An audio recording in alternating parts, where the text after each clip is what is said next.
Oh, I hope that's streaming. What do you mean? I didn't check the audio at all. Does it look like it's Well, it's definitely, it's lighting up on the thing, but that doesn't necessarily mean that it's, we might be the only ones who can hear it, like in the monitor. Oh, okay. Well, I'll just announce the show anyway. Okay. Bonjour, and welcome back to the show. Welcome back to BOOZHOO NANABOOZHOO, the podcast about Ojibwe language and culture. I am NANABOOZHOO, and over here, Yeah? looking just cute, What about it? the lovely and the talented Natasha. Ikadon Bonjour, Winnie Mushain. Say hello to our lovely viewers of the BOOZHOO NANABOOZHOO podcast. Bonjour, everybody. How you doing? And, yeah, kind of running behind schedule.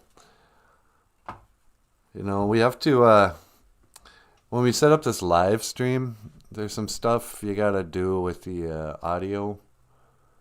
You got to, turn it on and turn it off again. And I don't think we did that, so our intro song might not have played. Well, I just thought it was important, just right off the bat to try to, just come clean with the viewers. There's no point in, there's a certain amount of trust. That's kind of what I wanted to say, sweetie. What's that?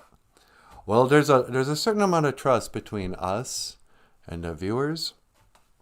And I don't think I would be doing anybody any favors by lying to their faces, by smiling, looking them in the eye and smiling and lying to them when I say that, what am I talking about? We're running a little behind schedule today. No, this isn't, it's not you. It's me. I sometimes have a tendency to, I kind of say, oh, who cares? We'll start whenever. Why don't I just finish this cup of coffee and then I'll do something. People will just wait. That's the truth of what I'm about. So I think it's high time I let you know. We didn't take the time. We didn't take the care, to check the audio before we get started. So I apologize. All right. What's the matter, sweetie? I don't know. I just can't get with it, and what happened to Jessica Wabooz? She used to come by. She'd watch our show. And I don't know, what did you say something? I didn't say anything. But sweetie, she's right here. What? Oh, you're here. Oh, that's a relief. Bonjour, Jessica. How you doing? Mino Giga Jeb. Wow.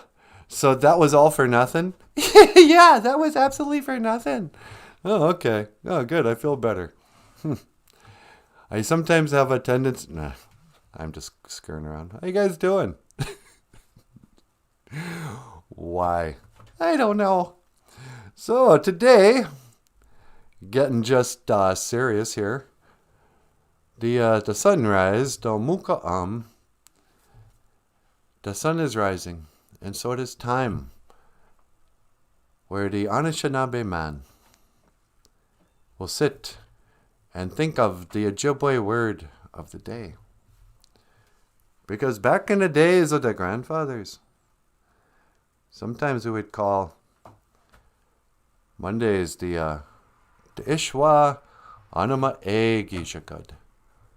We would call it the day after prayer day, or Monday, as the English speakers would say, huh, sweetie? That's right. And, you know what my problem is this morning, sweetie? What's that? It's getting that email from Dan. Yeah. So, bonjour, everybody. In BOOZHOO NANABOOZHOO news, just some little. Today, this is a Ojibwe word of the day, Ishwa, Anama Gishagud. That's Monday. And on this Monday morning, before we get started, some news from behind the scenes of the show. We got invited to be a guest speaker in December for the, what was it called? Something like the Indigenous People's Virtual Online Academy. Teaching the teachers or something. But they invited us to be speakers at an online conference thing where teachers will learn about Anishinaabe something. I don't know. But they asked us if we'll do this. And we were like, yeah, sure. And they go, what do you want to call your presentation? And so I said, oh, this would be good. We'll call ourselves Adazuke Winani, the storyteller, or something. And he goes, yeah, that title was already taken. Some other speakers already used the obvious. And I said, how about storytelling in the age of YouTube? And he goes, yeah, that sounds pretty good. So we're booked to do a Monday and a Tuesday event, 90 minutes, Zoom conference. But it's essentially a paying BOOZHOO NANABOOZHOO show. And we're going to, meet with a bunch of teachers and talk about storytelling in YouTube. And so now that I'm on YouTube, I'm going to talk about storytelling. I'm super self-conscious. Because that's what we are, just telling stories. On this Ishwa, Anama Gishagud. And so I told them, hey, check out our show. We'd go live. And what do? Just show up on Indian time. But anyway, so that's happening in December. I think this Indigenous college virtual, I really got to start taking notes. It's just a weird time, the COVID lockdown and then the unlockdown sort of. So there's colleges that all went online and all these classes and your conferences. Oh, everything's Zoom call this year. Oh, that's great. We're kind of made for that. That works better for us than actually going to a casino ballroom. It's actually more convenient to do, what we do online than it is in person.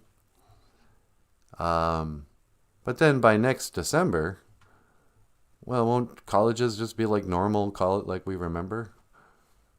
We're still doing Zoom stuff? Well, sign me up. I'll be there. So we got 2 gigs coming up in December. And then this Wednesday we're going to do another radio interview. That should be fun.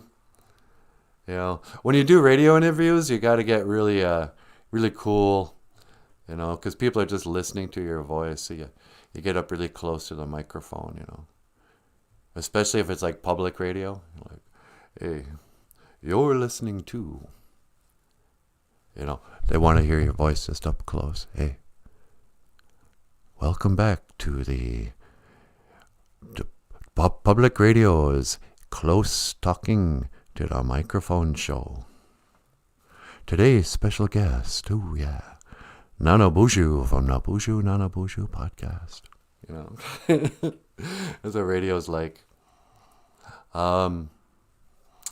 And otherwise, I don't know. We got any other gigs coming up, sweetie? No, we got invited to that one that you didn't want to do. Oh, yeah. I'm turning down gigs. We got invited to do a show, outdoor show, music. And a year ago, it sounded like a good idea. We're like, hey, why don't you guys come to our outdoor theater on Lake Bemidji? the Lake Bemidji Park series, whatever. We'll have a live concert series starring you guys.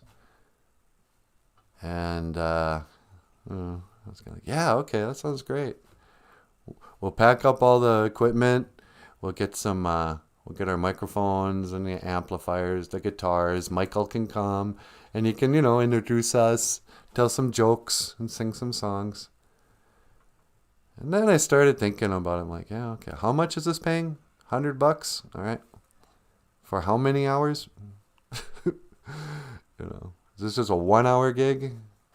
But it's going to take me, half an hour to set up and half an hour, just 2 hours basically. And now we're talking half hour to drive out, so 3 hours for $100. And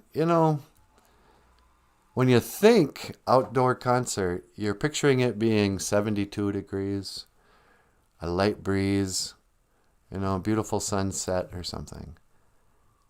You picture there being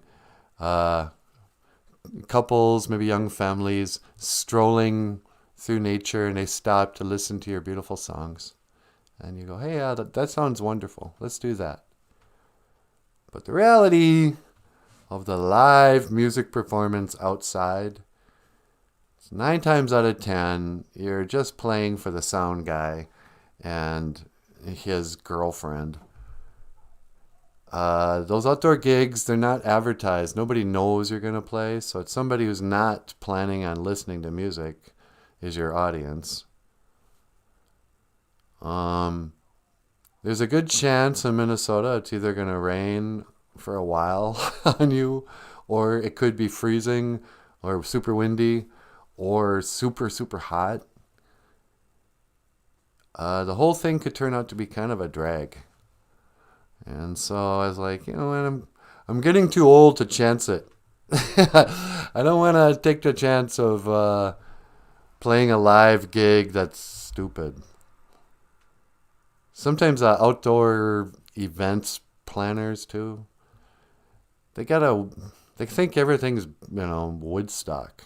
They think, well, if we just get at some music groups and have some people set up vendors, then it'll be like a powwow or something. It's like, you know what? Powwows get a lot of people to attend because, you pay the dancers. That's there's some money being you've got to come up with a budget to pay $500 for 20 different drum groups. I mean, there's a lot of money that goes in to get people to come to a powwow. You can't just set up like a guitar player at the at the water station in a bike race, whatever program you got going on. So I just said no. I guess I'm too famous now, sweetie. You think you're too famous to do live gigs? Yeah. I didn't know it'd come to this so quickly, but I'm not sure what that says about me now. I might be too cool for school. You're not too cool for school. I hope not. That's not our way as Anishinaabe people. We gotta stay humble, huh? Yep, that's one of these 7 Ojibwe, what they call it. The 7 Anishinaabe teachings. The grandfather teachings. Yeah. The Nijwasui, Anishinaabe. Apitendagozi, the values. We don't value being like, hey, look at me. Oh, I'm the best. I'm the best at rapping. My name is so-and-so, and I'm here to say I'm the best rapper every day. It's like, no, that's not our way. Today's cancellation. I am canceling the Native American rapper.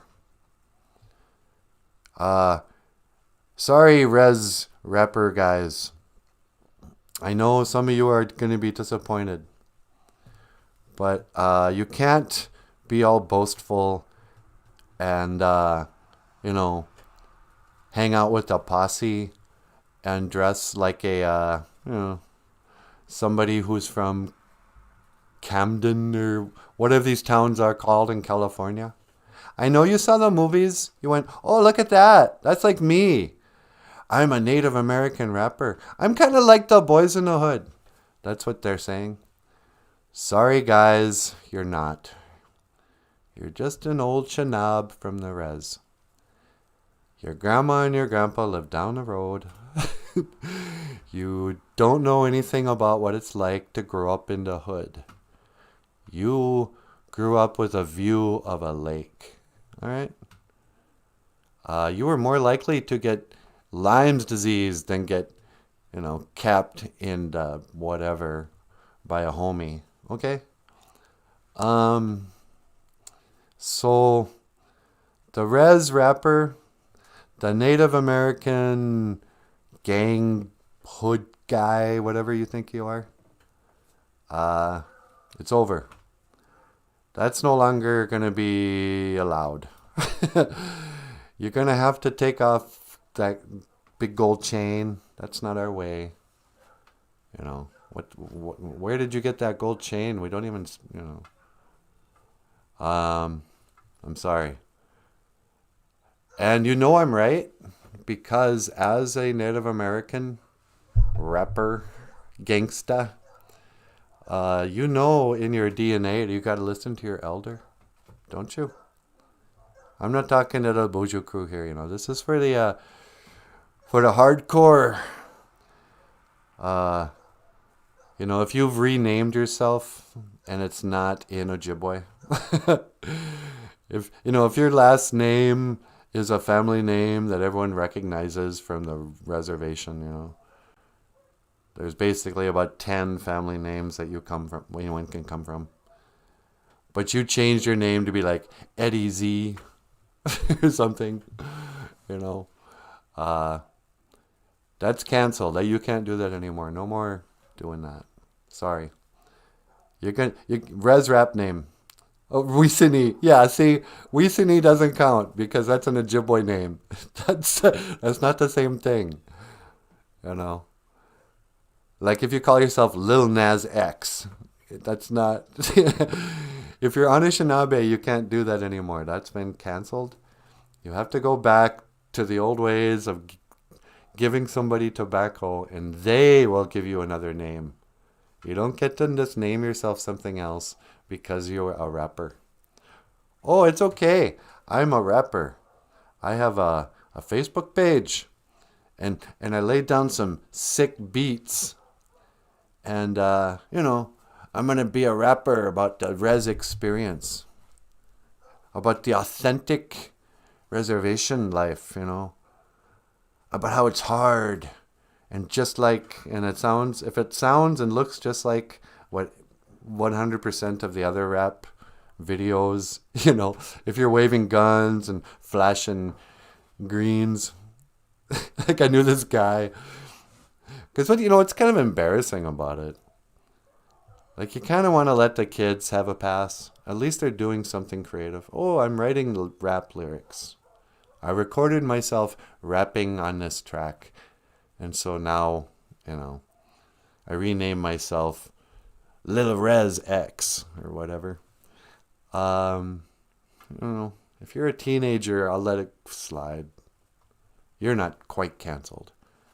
But if you're over 30 and you're posing with a handgun in your Facebook page and you're flashing gang signs, hey, yo, that's so embarrassing. Everyone's laughing at you.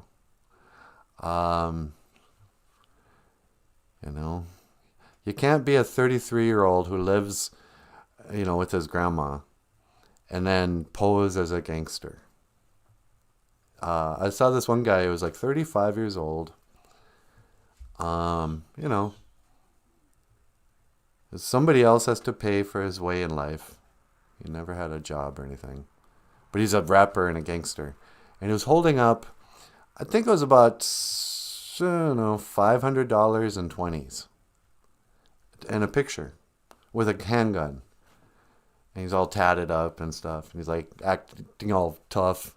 I was like, okay, you almost have enough for rent. Are you implying that you stole those $20 bills from somebody? with that handgun that you're not licensed to have.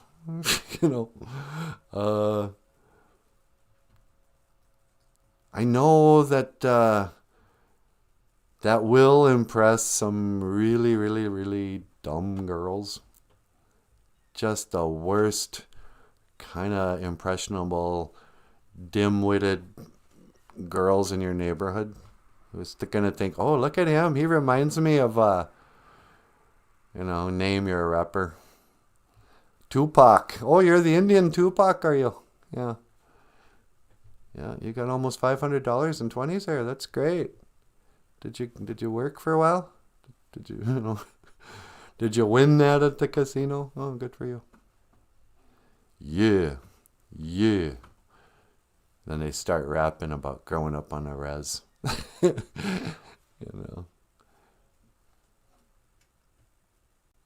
Invariably, somebody will mention bury my heart at Wounded Knee. Oh yeah, I want to bury my heart at Wounded Knee. You've never been to South Dakota. Quit glomming on to more popular songs. Yeah, grew up rough on a reservation in northern Minnesota. The people are my nation, living in a reservation.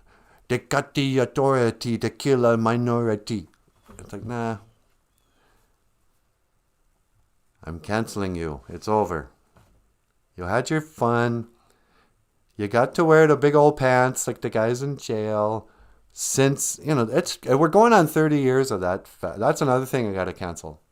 Baggy pants. Yeah. Everyone pretends they hate the skinny jeans. And by the way, it's in the title. Skinny jeans are for skinny people. If you think they look ridiculous, that's because non-skinny people are wearing them. They're for us, okay? But the letting your pants sag past your butt, we were making fun of that in 1992. It was already kind of been played in the 90s, The guy from the video, Everybody Dance Now, he's wearing baggy pants. It's, when did that guy with the big baggy pants, Hammer Time? Yeah, MC Hammer. That's an 80s thing, when that guy was wearing the big old genie pants. It's over. There's no other fashion that people are still wearing the same fashion sense from 30 years ago. It's been 30 years of the baggy gangster look. Boys, it's time to buy your belts back. Or find pants are meant to be worn at your waistline. If you're a woman, they're meant to be wore at your belly button line, where the hips go in. Why do I got to explain how pants work to these young people, sweetie? I don't know. Oh, wow, that's a rough cough you got there. I know, isn't it? I mean, I'm just a dainty little girl, and my cough sounds like a big old man. And I don't know what that is. Yeah, I think it's your allergies. Natasha's got the allergies. She gets this phlegmy in the morning. Yeah, I'm going to get a sip of water. Yeah. How are you doing, sweetie? I'm doing good. Are you just going to rant like an old man this Monday morning? That's what I'm kind of doing, huh? The old man rant on this Ishwa Anima A Geisha Good. The day after prayer day. What else do I want to rant about? Papak wana Jean Winnie. The Batman and Opichi the Robin. Because if we're gonna do this storytelling event, that's what it is, by the way. It's a storytelling event. We're getting invited to. We got to be ready to tell some stories. Papak wana Jean is a bat. And then you had a Winnie means Winini is man, you know. You got your Ikwe and your Winini, you know, your woman and man. And Wisini writes, belts and suspenders here. He's real traditional. I'm sorry, guys. I haven't been reading the chats. Babakwana Jean is a bat and a Winini. And we kind of use that term man for just anything that is even our storyteller. Arizuke Winini, the storyteller. Arizuke is like a traditional story, you know. That's usually people are thinking, oh, this is the traditional story of how Beaver got his tail. But they're all stories. Everything's a story, you know. The storyteller was also the news of the day guy. He was also the comedian or whatever. And it's not like women didn't tell stories. But, you know, we also call like artists drawing men. You know, there's a Mazina Iigan Winini, something like that. Or like artists. But the Arizuke Winini is a storyteller. But the story is a Dabaji Moan. It's a Dabaji Moan. It is a language, Moan, of stories, you know. It's how we speak to each other. Telling a story, you know. And there's a weird way, you know, when I do this storytelling thing, like right now, I'm being the storyteller. Because I'm just talking and people are listening. That's all the storyteller is. But we think of the Anishinaabe Arizuke Winini as the storyteller, as somebody, as a tradition to carry on. Like there are sacred stories that must be preserved and told in the right way. And only told at certain times, you know. They've really turned the storyteller into something, I don't know. Like now I've become a conspiracy theorist because I look at the stories told and I question it and I call BS on stories. You know. I remember one of the first stories we told on this show was a story of like how the rabbit got a flat nose. And it's all about Wagosh and who else was that? There's the rabbit and the fox. Why am I forgetting the word for it? Waboos. Wagosh and Waboos.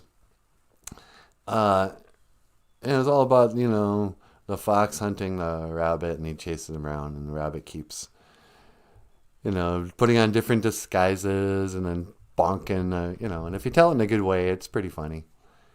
But in the end, the fox thinks that the rabbit has turned himself into a tree. And he says, "You won't fool me again, Waboos.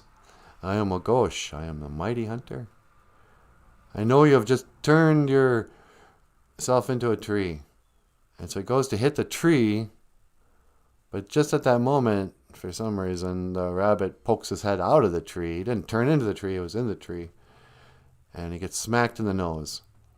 And that is how, it doesn't, you know, why. And I just kind of muse, I go, well, that might explain why one rabbit has a flat nose. If you were, you know, childlike. But why would all of his descendants from then on have flat noses, you know? And when you really look at it, it's like, well, that's kind of dumb. But, so the storyteller, just like now, our news people are storytellers. We pretend that they're just impartial, objective people. But also our science teachers, they tell a story, and I go, yeah. Back in the days of the Big Bang, this is what happened. And there was once a man called Darwin who proved beyond a shadow of a doubt that there were fish that had little baby mammals. And there was plants that evolved into fish. And there was rock that evolved into water. Going backwards, None of this is disputed by smart people who all understand math. That every story is also a spell. So, I want to be ready to tell a story like the story of Batman and Robin, because I have a funny way of telling it. And, and this little live stream is sometimes a conversation between us and yous. But like today, I'm not even reading a comment, so that's some conversation was just one-sided, huh, sweetie? Yeah. All right, let me see what's going on down here. I'm sorry, you guys. The chat is exploding, and I haven't even said hello to Jim. Bonjour, Jim. It's good to see you. He says, glad you made it to work today, Michael. Yeah. Michael made it to work. We got Flatfoot Clan. BOOZHOO. Flatfoot Clan. That's cool. I think you must be new to the show. Jessica says, Michael hit traffic on the way to work today. He's on the Indian times. Hey, there you go. Doggone it. It's too bad the newspapers went out of business, huh, sweetie? Why? We could have called our newspaper the Indian Times. Because then, we could, paper just comes out whenever. We're on Indian time. This is kind of, it says Tuesday, but it won't come out till tomorrow. Papa Wagosh is here, BOOZHOO. Jessica Waboos says, I'm going to be Lil Waboos. Yeah, Jessica's that generation. They're all a bunch of posers. Jessica's all hard. She's like, oh, I'm a girl in the hood. Yeah, Jessica, you're not fooling anybody. You want him? Jessica was like, oh yeah, give me a tattoo. Give me my whole sleeve. I want my whole sleeve to just say, vengeance is the Lord's, saith the Lord. Vengeance is mine, saith the Lord. Yea, though I walk to the valley of the shadow of death, I'll fear no evil. Because I'm the baddest MFer in the joint, A lot of stuff like that. And then little Naz, little Waboos, They've normalized misspelling. Little. It is little. I am little Waboos. Not a little. Ooh? Oh, are you little? And when all the kids are singing, I'm a go to town. I'm a go. No, it's like, I'm a party. What? You are a party? No, I'm going to go party. I'm a party. I'm a party in the hood with my homie. What, your homie? Your home? What? Your crib? What are you, a baby? That's right, man. I'm a little baby Nez. What? Where did you get that southern accent? How many of these Spike Lee movies have you watched? That's not real, Spike Lee went to film school. Spike Lee. Nobody even cares about Spike Lee anymore. Back in the days of the grandfathers, Spike Lee used to make all the allowed black movies, with the approved message. This is before Black Lives Matter. He was the original Black Lives Matter filmmaker. A Spike Lee joint. Oh, aren't drugs a problem in the inner city? Yeah, man, that's why I called my movie company a Spike Lee joint. You gotta get high. Gotta get high and watch my movies, because, they seem better than they are. Spike Lee movies all seemed, brilliant when you watched them at the time. Oh, wow, look at that. Malcolm X. What a brilliant movie. And then you watch it 10 years later and go, what? This is obviously made by a film student. This is pretty bad. I don't believe any of these characters. And it's got a kind of a sitcom feel, you know. You can kind of tell that it's this is bad movies. But I don't know. What am I talking about? Just rambling on again. Papa Wagosh says, "Oh damn! I was gonna call myself Grandmaster Wagosh." Grandmaster. Yeah, he's the Grandmaster Wagosh. But like some raps, I don't care for the gangster BS. Yeah, I know. Aren't you just sick of it? You know, the gangster culture. It just screams we don't have dads. We never had a good male role model. It's like, you know, it's trying too hard. You know, it's funny when you guys just, nobody wants to smile in photographs. It's like, really? Your grandmother's going to look on your Facebook page. You're not going to smile? Who are you angry at? I'm just looking at your page. Why are you so angry? You know? Popo Ghost. Criss Cross was known for wearing their pants backwards. Where did that come from? Yeah, I remember Criss Cross. I think they were just kind of reading the stupidity level of their fans. They're like, well, they're willing to let their, you know, underwear show in their butts, you know, and they run the risk of the girls seeing their track marks. That's a real thing in white underwear, by the way, you know. If you don't clean it real well, and you play basketball and stuff, and you get sweaty, you can get like a little poop stain in your underwear that people see. If you sit in something and you know, so it's just like such a dumb fashion sense that I kind of feel like Criss Cross was like, well, look, let's see what if they'll buy this. Put your pants on backwards. I'm like, yeah, okay. Any people I've spoken to who would have known the ins and outs told me it was advertisement for sex. It's saying I'm looking, come and get it. Not the message I'm sending. Yeah, there is that whole, it's kind of like the red bandana out of your back pocket. It's like a dance card thing. There's certain cues that says you're, you know, that gross. It's Pride Day. Take some pride. Aren't you proud? Belts and suspenders here. Yeah, that's what I'm proud of. Keep my pants pulled up. Where's the pride in that? Where's the parade for those guys? The guys who wear their pants up just nice and tight. Some of those guys even tuck their shirts in. Make sure that no way you're getting in there. I think they deserve a parade.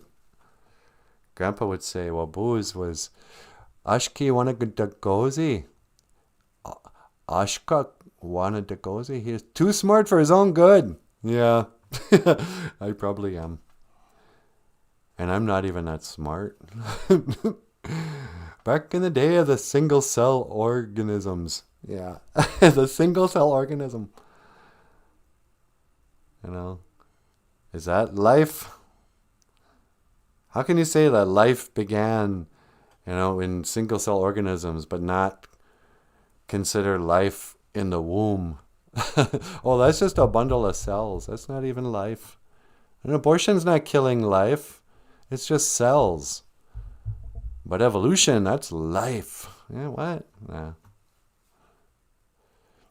Bubba Wagosh says, Spike is making commercials to get the vax. Yeah, it's come to that, has it? Times must be hard. Yeah, he must have burned through that jungle fever money by now. He's got to sell vaccinations. You never hear from that other guy. Anytime somebody did something racist, they'd have to go to the Reverend, whatever his name was, every politician's favorite black guy. Spike Lee, and I don't know. In the 80s, there was like one black guy, who would come to all the marches and he'd be like, "Hey, this country's racist, man. People are racist. I hate you, racist. Come buy my movie." Right? Where I just stereotype white people as a bunch of racists based on their skin color. I got jungle fever. Jungle fever? You mean? What do you mean jungle fever? Are you saying that black people come from the jungle like monkeys? Well, what? Why is it okay to? Why is it not offensive to say somebody's been evolved from a monkey, and then to say that they resemble a monkey? What? If we evolved from apes, then yeah, of course we resemble. We got 2 arms, 2 legs, ears, front-facing eyes. No, they resemble us. How about that? People don't smile in some of the earliest pictures. Are they weird or are we? Yeah. Well, I think in the old photos, it took a while to get a picture developed, so you had to freeze. And maybe the smile just wiped from your face. I don't know. People feel vulnerable if they smile. And it goes back to the primate thing, When a chimpanzee shows his teeth, he's showing a submission. That's because he's scared. Maybe the smile is vulnerable, maybe by looking angry on some level, Maybe we evolved from primitive people who had to adopt like a mean mug to avoid, being taken advantage of. Huh, sweetie? You never know, maybe. You mean like malaria? Jungle fever. Yeah. I'm not going to take medical advice from somebody whose name is Spike. Oh, yeah. I'm Spike Lee. Oh, really? I'm sorry, Lee? Are you Asian or something? Never heard of a black guy from a Lee family. Like Bruce Lee? But you're Spike Lee? Did your mother name you Spike? Or is your name Mike? Is your name Michael Lee? Did you give yourself a nickname? Anyway. What do you think, sweetie? I don't know. What do you think? Well, would you like to come up here and maybe tell a story? Because women can be a dozuke when it needs to, huh? Yeah, sure, women can be storytellers. Why not? Yeah. I don't know. Spike Lee. Oh, please, Spike Lee. Sonny. I didn't know I was going to be trashing Spike Lee today. Well, it kind of started with you trashing thug culture. Yeah. It's our own fault. We saw it happen. I'm just old enough. I remember when the transition happened. It was like in the I'm going to say around 92, 93. The kids started wearing like janitor clothing on the reservation. They kind of look like something you'd be issued in jail. And these are the kids who are into rap music and really liked the movie Boys in the Hood. And they started to kind of adopt sort of a black accent. Yeah. You'd be like, you'd walk up to them, "Hey, BOOZHOO Niji." I'm like, like, "Oh, I'm sorry, you mad at me or something?" "Nah." "Sup?" "What? What is up?" "I don't know, man. What's up with you?" "Jive turkey." But we saw like the native kids start to adopt a lot of this, what they saw in the movies and in rap culture in the early 90s. And everyone laughed about it. Everyone joked about it. The elders would tease you know, but nobody tried to correct it. Nobody cared about the young youth. You know, it's kind of the unspoken truth about our so-called communities. You know, as elders, we're not sitting down with the young people in the community and imparting wisdom. We haven't earned any respect where the young people want to hear us. Oh, really? What was it like in the 80s? I'm just a young person here with, you know, no dad and my mom and a bunch of half brothers and sisters, and, you know, the men in my world gave me nothing. So, yeah. Why don't you give me, hey, NANABOOZHOO, why don't you give me some advice on how I should wear my pants? You know, we dropped the ball when we didn't, you know, try to raise these boys right. But now they're grown men dressing like that. It's kind of, Papa Gosha, sup? Mijda. Sup? Yeah. Spike Lee. Yeah, his name is Spike Lee. Hey man, I'm Spike Lee. I'm a middle-aged millionaire filmmaker, but I act and dress like I'm from the neighborhood of Compton, wherever that is. Yeah, I hang with my posse. Oh, hey, what it is, homie? I'm just chilling in my crib, getting my second shot. Because don't be a fool. Yo, this is a Spike Lee joint. That's a Spike Lee joint, sweetie. Okay. All right. You know what, sweetie? I think it's time that I teleport away. I'm gonna go to the inner city. This is the plan now. I will go to the inner city. I will take my wisdom and my whatever, all my skills and my powers to the inner city of Compton, straight into Compton. I'm gonna go, sweetie. Will you teleport me straight into Compton? And I will talk to the children there, and I will tell them, hey, this is no good. You are influencing the Native American youth of northern Minnesota and Canada and probably everywhere. That's enough.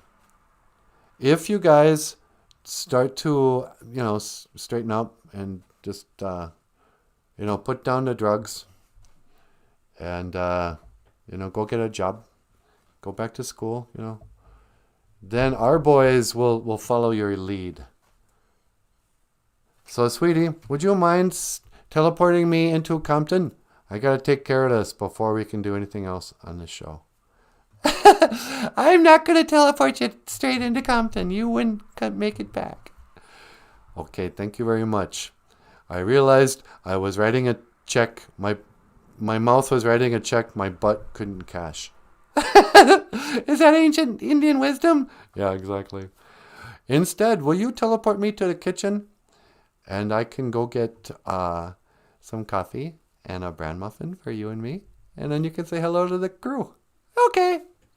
Okay. All right, you guys. I'm going to go get some coffee. I thought I had a good idea there, but I don't think I'm the one to fix anything. So, miigwech pisandawayag. Thank you for listening. Up next is the lovely and talented Natasha. And I will see you again. Gigawabamin. Manawa. All right, sweetie. You ready to go? Yep. Okay. Hang on. And there he goes. All right. Well, I was gonna play a song for you guys, but I didn't know if the audio would work. So I just don't think I can chance it. And that means instead, I'm going to have to get up and walk over there. Hang on for 1 minute. Let me just do something here. And, hey, sweetie! Yeah, what's going on? Can you get me a cup of coffee, too? Yeah, sure. I'll get your coffee. Okay, thanks. All right. Hey, I know it'll save some time. Why don't I teleport myself rather than walk over there? Okay, don't go away, everybody. I'm just going to teleport myself a few feet over to where NanaBOOZHOO was. Teleporting in 3, 2, 1. BOOZHOO! How you doing? All right. So that was a lot of effort for not a whole lot. How's it going, everybody? BOOZHOO, Jessica. What's even more hilarious is rap culture's influence on Japan. Oh, what'd you say? Their rappers try to look hard, but they're always rapping about how they're in love or something. Swing and a miss. I think it's adorable. That's true. Trying to rap about being in love. I saw this one sketch with a guy. He comes out like those old-timey big band musicals. He's like, give me that old-time rap. Every time, describe a crime. You know, like the musical, rap the musical. You know, and it's like all the rap lyrics to old-timey music. Yeah, it is adorable. I don't know. I mean, it's kind of like you have to laugh at Antifa. You know, when they're rioting in the streets. Oh, look at the little, what is this? There's a person in a black hoodie with a ski mask and a backpack. And he's, you know, he weighs all of about 110 pounds. And he's like storming these cops who are wearing like riot gear, SWAT team stuff. And you're like, take it easy on the Antifa guys. they look like they get hurt real easy. And they're like, no justice, no peace. Like, easy. You guys are hilarious. Anyway, Bapak wanna Jean Winnie is the Batman. And a bitchy is Robin. And today, I'm gonna call myself an Adazuke Ikwe. Adazuke Ikwe, which is sort of a story girl, maybe. Adazuke Winnie is a storyteller. And this is the Debaji Moen of Bapak Wana Jean Winnie Dash Opichi. This is a story of Batman and Robin. Okay. Couldn't be bothered to get a Batman graphic. Oh, I could put one in later, maybe. All right. Back in the days of the grandfathers, there was a man and a wife who had a little boy named Bruce Wayne. And they went to the movies, and they saw a movie. And after they went out of the movies, there was Bruce and his mom and dad. And the dad said, hey, I got an idea. We're like super rich, and my honey here has got a bunch of pearls and whatever. How about we sneak down this scary alley? And, what's the worst that can happen, right? So they go down this alley, and what happens? There's a man with a gun, and the guy, he's like, hey, man, give me your money, or I'm going to shoot you. And Bruce Wayne's dad was like, hey, leave them alone. And the man goes, and he shoots him dead. And he goes, hey, lady, give me those pearls. And she's like, no, don't take my pearls. And he goes, oh, yeah, watch this. And he shoots her, and the pearls go flying. And little Bruce Wayne, he's like, oh, no, my parents are dead. They're dead. What am I going to do now? Well, I guess I could call the police, but I could also go home and work out real hard and I'll study detective stuff and how to, solve mysteries. And I'll learn karate and judo. And I'll learn about making auto mechanics and motorcycles. And I'll learn about computers.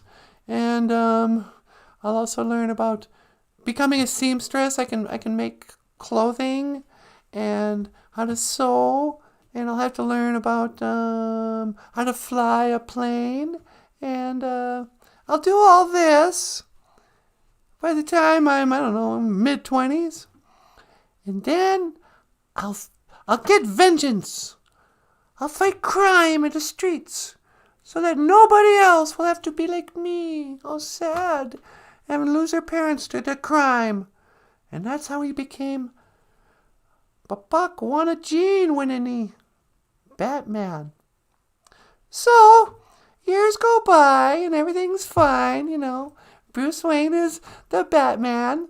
And he drives his car, and he fights a crime, and he's got a butler, and he lives in a big mansion with a bat cave in a basement where he can work on his cars and his motorcycle and play on his computers and whatnot. Well, the circus comes to town, and there's a family of acrobats. And they're just a happy family. There's a little boy named Dick Grayson. Dick Grayson.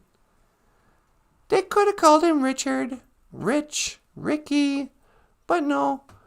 They landed on Dick Grayson. So, one day, the mob, they come to the circus, and they're like, oh, you should buy some protection from us. You should give us some insurance money. It'd be a shame if something happened to one of your acrobats here. And the boss of the circus was like, get out of here, you mobsters. I ain't gonna let you push me around. You can take your threat and please leave. So the night of the big circus performance, Dick Grayson and the family Graysons are all set to do their acrobat show in front of the people of Gotham. And they're swinging through the what's that called? It's not a trampoline. Trapeze. The trapeze. Whatever that is, where they swing them from the little swings. And they decide, you know what? Let's not even use the net tonight. That'll really impress them if we don't have a net. And so they're swinging back and forth, whee, doing flips and whatever. And Dick Grayson's there, and he's like, oh, I feel just so free. And what happens? Out of nowhere, one of the ropes, it just snaps. And the mother is just about to reach for little Dick, and she's like, oh no, get my hand. Oh. And she falls and dies. And the dad, same thing. Oh, my wife. Oh. And he falls and he dies. And Dick Grayson's up there going, wow, my mom and my dad. Why did they put up that net? That was really dumb. Well, so the police get called. And Commissioner Gordon's there. And in the audience, who happens to be there? Bruce Wayne. And he goes, oh man, that poor little boy, he lost his mom and dad just like me. And he goes up to Commissioner Gordon. He goes, hey, Commissioner Gordon, I think I should raise this little child. Because, I lost my mom and dad. And Commissioner Gordon's all like, oh yeah, every time we talk, you got to bring that up. Yes, I remember you lost your mom and dad. Get over it, will you? And he's like, look, I want to raise this child. I can help. And he goes, that's not how it works. I'm the commissioner. Go to social services or something. I mean, come on. His parents aren't even cold. And you're talking about adopting him? Look, I'm sure he's got grandparents or aunts or uncles or something. It's ridiculous that you shouldn't even bring this up with me. I'm the commissioner. I'm here just to watch the circus and enjoy myself for a minute. Bruce, for one cotton picking minute, can you please not bring up your stupid family? But then Bruce Wayne goes, come on, just let me do it. He goes, okay, go ahead. What do I care? So he takes Dick Grayson, he drives him, he goes, hey, guess what? I'm Bruce Wayne, and I'm going to be your new dad. I know your parents just died today, but why don't you come with me to this big old mansion out here on the edge of town? And I'll give you the tour. This is their mansion. This is the kitchen. This is the living room. That's a big old painting of my parents. You know, my parents died when I was your age, just like yours. And so he's walking around, and then pretty soon Dick Grayson, he goes, hey, what's this old grandfather clock do? And Bruce is all, don't touch that! And just as he touches it, he opens it up, and it's a big old elevator with 2 fireman poles. And he's like, what? He goes, well, you're bound to find out sooner or later, I guess. Listen, I'm the Batman, and I like to fight crime at night. And I'm trying to avenge the death of my parents, the senseless death of my parents, by becoming the defender Gotham deserves. The fight, a hero Gotham needs. I will become a symbol of justice, in an unjust world. And so Robin's like, okay, that's cool. Can I fight crime too? My parents are dead too. And he goes, yeah, sure. And he goes, oh, so what, I'll be like Bat Boy? You can be Batman, I'll be Bat Boy. Where's my costume? And he goes, no, listen up. You're not going to be Bat Boy. That makes too much sense. Yeah, I'll be Batman, and I'm going to wear this cool black leather thing, And then you can hide in the shadows. It's great. I don't know. I'm going to have you wear this bright yellow cape, maybe a red shirt. We could put a little R in the emblem for Robin. You can be like a Robin. You could be an Peachy. And Dick goes, I don't want to be no Peachy. I want to be Bat Boy. Nah. You can be a Peachy to Robin. You can be the first bird of spring. He goes, well, can I at least get a Robin car? You get the Batmobile. How about the Robinmobile? Nah, you're just a dumb kid. You can't even drive. Yeah, I'll put you in harm's way. Let you, you're not old enough to get a driver's license or a gun license or anything. You'll be unarmed in every way. But, yeah, I'll take you into Compton. We'll go straight into Compton if that's what you want. What? Where do you think I'm fighting? In Gotham? No, this is Nice Town. We're going into the bad neighborhoods. And I'm going to dress you up like that. People are going to know who you are immediately, too. Your mask will barely cover your face. So, good luck, Robin, the boy wonder. Because, boy, I wonder. I was kidding when I said all that stuff about what you're going to be as a superhero. You're just a little kid. Yeah, I'm Batman. It's ridiculous that I think I could go in there, having just studied karate. But, no, I was kidding. Where did you even get this outfit? And this is a story of how Robin came to be. It's ridiculous. Somebody needs to call social services. I don't know what's going on in that Wayne Manor, but I don't think it's a safe place to be raising children. Sunny day, la la la. I don't know. Oh, hello. Or Jiggy. Papa says, hey, hello, kitty backpack. Oh, honey sand, please. Got to get Mama Bear to the hospital to see what happens next with her broken shoulder. Bumma Bee Crew, broken shoulder. Oh, that sucks. Well, here's wishing for a speedy recovery to your Mama Bear. Man, good luck, Papa Magoosh. Hope she gets well soon. I need something to attract bullets and henchmen. Yeah, that's what Robin really is for Batman. Just somebody, as a distraction to attract the bullets so Batman can get away. It's like, hey, look! Robin, a boy target. Adazuke Winnie is a storyteller. Tabajimon is a story. Papa Pakwanajin Winnie is the Batman. And Opichi is Robin. And you have been listening to BOOZHOO NANABOOZHOO, a podcast about Ojibwe language and culture too. I don't know what I'm gonna do. Sweetie, it's so beautiful, but that sun just won't rise. It seems like it's stuck in time.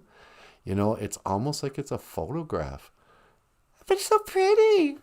I hope the sun never fully rises. All right, you guys. Well, I think we better get going. I want to say miigwech bizendawieg. Thank you for listening. And thank you for watching. Miigwech ganawabieg. To BOOZHOO NANABOOZHOO, the podcast about Ojibwe language and culture. I am Natasha. This is Michael Lyons. Hello. And over here is NANABOOZHOO. Hello. And I will see you again.